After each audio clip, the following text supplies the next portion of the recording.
What is going on, everybody? I am the Reverend Raph, joined once again by my good friend Kyle, aka the Beer Buddy. What's going on, everybody? We're the two dudes who talk music, and we are back on your screens today with another interview for you guys. Hell another yeah. special interview. Now, today, being a Wednesday, normally you would just get a Rockin' Around the World episode dropping, but we get this very special interview out for you guys today because we have a very special guest joining us. We will have Yannick from Paleface Swiss. If you're not sure who Paleface Swiss are, they've been doing this like beatdown, deathcore, hardcore, whatever the hell you want to call it. It's a bit of everything. A little bit of everything, but the point is it's hard as fuck. It kicks you in the fucking face, and it is heavy, and it has some incredible sounding fucking guitars and all that kind of cool stuff in there. And we are going to be speaking with Yannick today. So Yannick's the guitarist and one of the founding members of Paleface Swiss, formed back in 2017 through a whole convoluted random set of encounters and love triangle and all of that stuff. If you know much about the band, you know that kind of stuff. They have an Australian tour coming up, which is kind of the whole point of the interview. They are going to be hitting all angles of the country. So they are going to be in September. These are all dates in September. So on the 2nd, they'll be at Magnet House in Perth. On the 3rd, they will be at Lion Arts Factory in Adelaide. On the 5th, they will be at Northcote Theatre in Melbourne. On the 7th, they will be at the Manning Bar in Sydney. Shout out to the Manning Bar. Love that venue. Yeah. On the 9th, they will be at King Street Hotel in Newcastle. There you go. Really? And on the 10th, they will be at the Princess Theatre in Brisbane.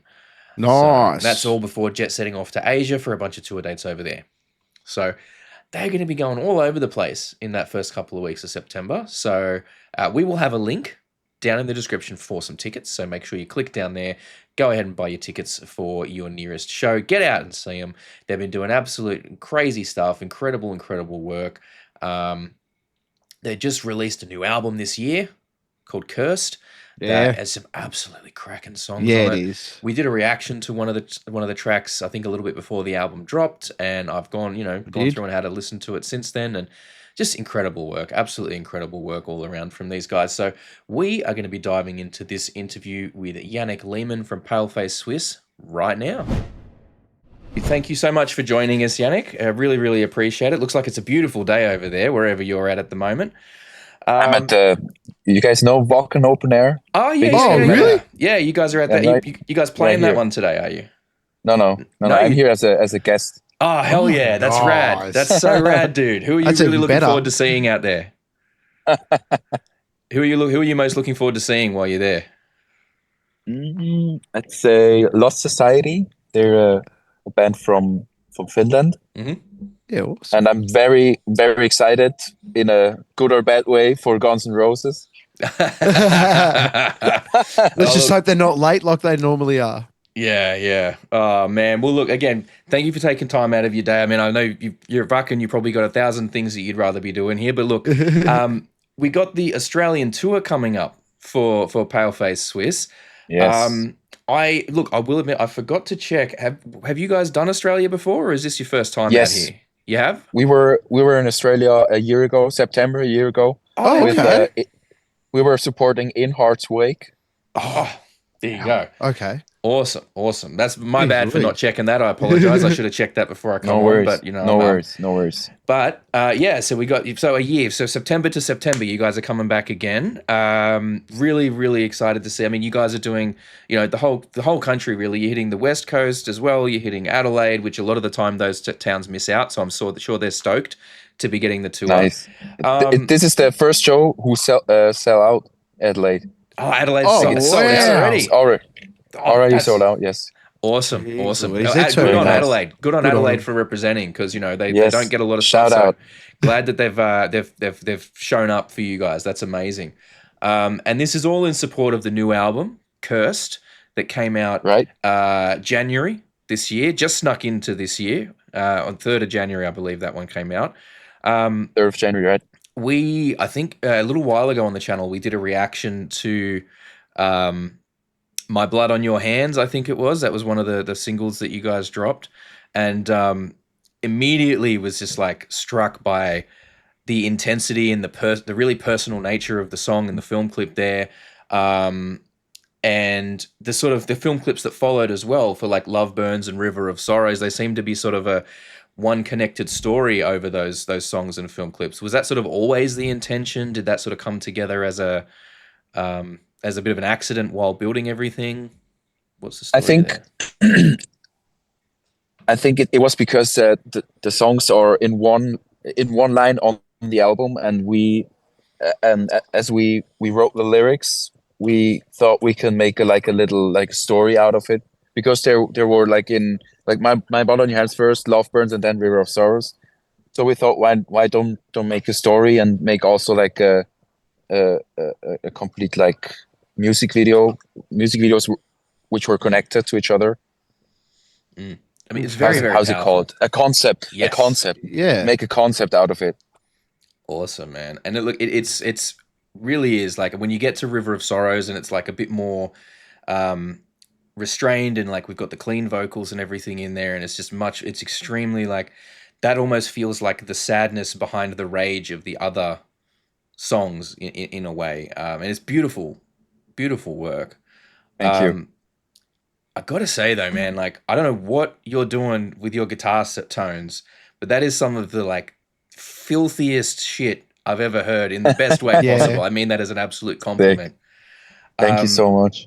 Like, is there any like special like stuff that you've worked that you kind of use to get that? Yeah. or What's the special sauce? The special sauce, I think it's a gain boost pedal from DV Mark. It's like just a little thing, but that little fucker pushes the gain so much, and that's where my signature tone is from, I guess. Wow. And I always used that in the last couple records, and it always blew me away. Mm. Man, that is so awesome. It's incredible stuff. Like the tone is just genuinely. I mean, not just the guitar tone as well, but the mixes in general. The whole thing, the whole sound you guys have crafted for yourselves is so intense. Thank you. Crushingly intense, and I love it. I just love that it just comes out like a fly kick to the head, and doesn't let up with the intensity, whether it's aggression or like we said with something like River of Sorrows, the more like the sadness that kind of comes through there. But and I mean, look, I've not had the pleasure of seeing you guys live just yet. I might have to change that. Might have to scoop myself up a ticket for the Brisbane show. Yes. But I mean, I'm really curious about like the writing process that you guys work with. I mean, is it you just find the sickest riffs you can and build from there? Is it going in with more of like a lyrical concept first and building the music out second? It depends. Like there are moments like these where I just have like a riff in my head or a riff in my Dropbox folder, and then we build a song out of that riff. There are moments where we just sit together, just Sally and me, like we are the only songwriters. There are moments like we just sit together and start to write, and there are moments where Sally, our singer, has a whole song in his head, and we try to. And when we sit down, he explains me everything, and I try to like recreate the song out of his words. Oh, So okay. yeah, He's got to it try and really speak. depends. He's got to try and speak guitar, and then it goes da Yeah, da da right. da da da da da da da. Then it Yes, builds there. Oh, exactly. okay. Exactly. That's great that you Exactly. can communicate and that you have that sort of that connection where you can understand exactly what he's talking about. One thing I wanted to ask about, you guys touch on a really like on a lot of sort of darker, a lot of dark things within the music and the videos and stuff like that. Like, are they sort of a lot of I guess experience in life, or are they just ideas of are they stories that you guys have gone through? Like It yeah, it really depends. On Fear and Dagger, our uh, record before Cursed, we told stories from people we know, and their stories are like in general. All our songs are about mental health and mental sicknesses, mental diseases, Mm. and on Cursed, how do I say that? it was stories from ourselves, like what we experienced, like in the past, uh, or how we felt once, and then we just wrote everything down into lyrics, and so Cursed is our most personal album to date. Hey, buddy, But yeah, as I said, wants to say hi, hello. hey, It's yeah, it really feels as I as personal, I you know, as I the new said, stuff. like everything is about like mental health. That's it, and we want to speak up Yeah. for it. Yeah. Not enough people do until it's too late. Yes, especially in Switzerland, it's like it gets very like uh, I don't know how to say that, but like Switzerland is a working country. Like you have to work for to live there, kind of. You have to work for your life, and Yeah. there You like don't work mental. for a living, you live for work. Yeah, right. And mental diseases don't have space in that community. So we try to speak up for it. Yeah, it's so important, and I think that when you guys are touching on those issues, because I mean, look, the fans are so dedicated and so hardcore in their support of you guys, which is, I mean, that's what any band wants. You know, you want your fans to be fans and like hardcore supporters of what you're doing.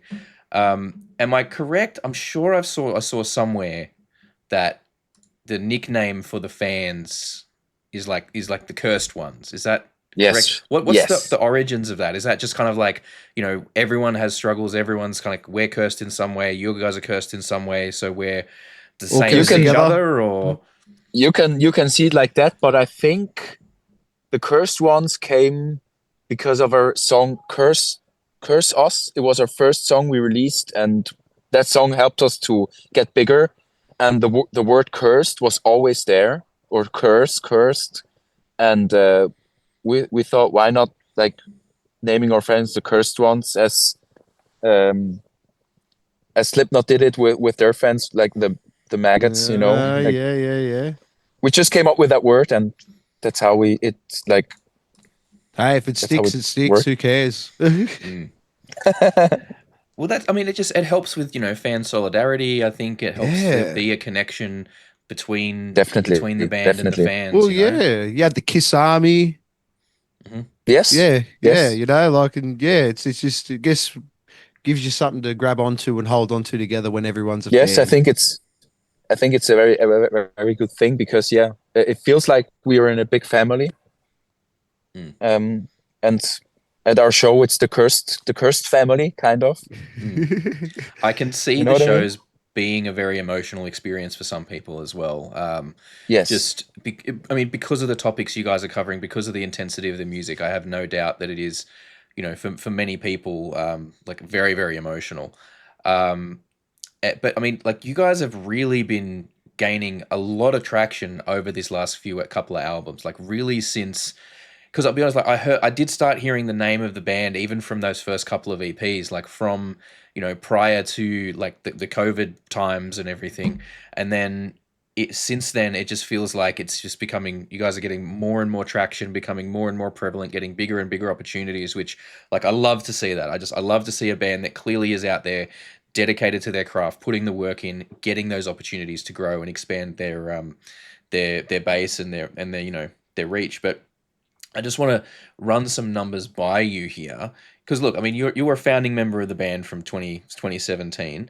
Did you ever 2018. 2018 was it? 2018. Okay. Yeah. It was it Um, was like 2017, 2018, but we always said it's 2018 because it was like December 2017 and okay. Okay. Well, that's Yeah. all. The first 2018. EP came out in 2018. Yeah. Yeah. Yes, Yeah. that's what when we So, called us a band.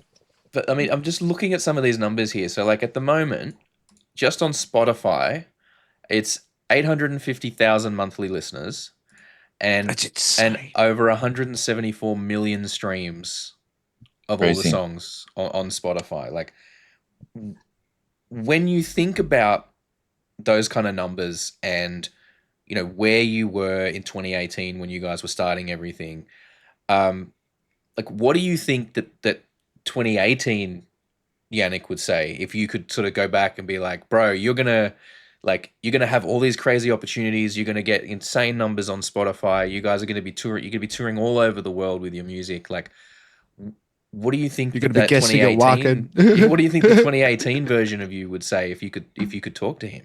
I would be like, bro, what? You're kidding. That's all I would say, because Yeah. I never thought that this project is gonna like blow up so bad. But who thinks that of their bands? You know what I mean? Like, yeah. Well, Kanye West always thought he was going to be the biggest singer in the world, but you know. So you got down to Australia last year. Is there anything that you're hoping to get done this time that you didn't get to do last time? I want to see a huntsman spider. Oh, we you never didn't get to see one. No, and we were so don't do that. We'll frustrated. We'll put it out there, and someone will bring one to a show. They're the size of your hand, bro. They're not. It's not. I want to see that. I can't imagine that. They're not all the size of your hand. Some of them are small. Yeah, I'll tell you what, they're strong fuckers. I remember one day I hit one with the shoe and the thing got up and ran away. Yeah, man. They're tough. You don't want to. I mean, I don't give them a chance. I just gas them with a half a can of bug spray and then run like a bitch. But you know, that's that's you know, that's my thing there. But hey, well, yeah, if there's anyone out there that's you know, that has a pet, maybe bring it along to the show and see if you can. Yeah, Gary the huntsman. Hell yeah, I'd love to see one. I would like to ask you, just because of the recency of it, do you? I mean, obviously, last week with the news breaking of Ozzy Osbourne passing away, you know, we something that we've been thinking about a lot is like how, you know, I mean, I wanted to ask, like, what was your, you know, do you have a story or about an introduction to like when you came across the music of Ozzy Osbourne and how that sort of connected with you or anything? Oh my goodness. Okay. Sorry, my cat's just knocked something over. I'll have to get to that in a minute. Sorry. No. You I'll sort that later. I was shattered when I heard that. Like I couldn't believe that, because he just played his last show like 3 weeks ago or something like that. And I couldn't attend. That was something that made me even more sad. But Ozzy or Black Sabbath was like one of the first bands I listened to, one of the first bands I played on guitar. So the connection was always there. And of course, as a teen, as a 16-year-old guy, I listened to all the Ozzy records like Bark at the Moon and like the classical ones that I just like listen to it up and down and sideways. And so like the connection was always there. I was lucky enough to experience Black Sabbath twice. So yeah, happy to saw those old guys once. Yeah. Well, I mean, they had such an aura. I mean, I was fortunate enough to catch them on 2016 on their farewell tour when they came over here, and just I mean, when the very definition of them saying, you know, they make it look easy, right? Like they're just so confident, so much, just swagger in the way they were on stage, and the aura that they had was wild. I'm very aware that you've got a lot of interviews to get to, so we won't keep you too much longer. But I did have one last question I wanted to ask you about. We've spoken to a few bands from Europe, and from and even from Switzerland, and they've kind of mentioned the difficulty of being taken seriously as a band, and like you kind of have to get famous or get big elsewhere before you're getting recognition, like sort of within, you know, your own sort of country there. Is that something that you guys experienced as well? Like what was some of the challenges you guys faced in the early days? We experienced that in Switzerland, because Switzerland is way too small to get big as a band, because it's so small. We don't have a music industry. So we went to Germany to do that, to experience that. And started to rain. I'm sorry. Hope you can hear You me. guys are right, yeah. And I think we were lucky enough that we blew out in America so much. So I think we didn't experience that too much, but just in Switzerland. And Switzerland is like, fuck them. Because it's so small. Yeah. Because it's so small. Well, that's the thing. If you don't want me at my worst, don't have me at my best. Yeah. All right. Actually, I lied. One more quick question for you, and then we'll let you get back to the other stuff there, mate. Who are some smaller bands that you guys have encountered on your tours? Maybe bands that have opened for you guys or that you've played shows with that are like that people need to be paying attention to. Like maybe they're flying a bit under the radar or they're not very big yet, but you think that they're worth paying attention to and people should really get on board with now. Nasty, the band who's opening for us in Australia. I think they're way too small for their sound and for their heaviness. Okay. So cool. Pay attention to Nasty. Shall do. Yeah. All right. Well, we'll definitely go and check them out. And like I say, if we can manage to scoop up some tickets to the shows, we'll definitely be there to see them. So look, thank you so much. We really, really appreciate you taking the time. We'll let you get on to your next one. I hope the tour goes well. I hope you enjoy the rest of your time at Wacken. And just, all the best with everything going forward. I think there's even bigger things in store for you guys. So keep it up. Thank you. See you in Brisbane. See you, mate. Thank you, Bye. guys. See you, mate. Bye. Bye-bye. There you have it. Wow. There you have it, guys. Yannick from Paleface Swiss. Again, massive, massive shout out to Paleface Swiss, as well as John. Thank you so much. As well as John at the label for sorting us out on that one. Yeah, thank you very much. Very much appreciated. But we'll get ready for that tour. Absolutely. We'll just run through those dates again for all you guys. Yeah. So these are all in September. September 2nd in Perth, 3rd in Adelaide, 5th in Melbourne, 7th in Sydney, 9th in Newcastle, 10th in Brisbane. We will have a link down in the description for the tickets. Let us know in the comments, are you planning to go see them? You heard it from Yannick. Make sure you check out Nasty. That's going to be one of the we'll be going opening to do that band too. Like what are your favorite Paleface Swiss songs? What are your thoughts on the new album that's come out? All your general thoughts and comments on all that stuff. Please let us know down in the comments. We love hearing from you guys. Other than that, we'll be wrapping it up. If you've had a good time with us today, if you like this sort of content, we do have interviews like this semi-regularly, as well as multiple reactions each and every week. We have the podcast each week. We're on a journey to try and get to 5,000 subscribers by the end of this year. So if you feel like joining us on that, that'd be very much appreciated. Just slap that subscribe button. If you like this video, hit the thumbs up. If you didn't, hit that thumbs down button. As always, thank you very, very much for watching. Remember, my name is the Reverend Ralph, along with the beer buddy Kyle. Take care of yourselves and your mates, and we'll catch you guys next time. Peace. Thank you so much for hanging out with us today. We really hope you had a good time.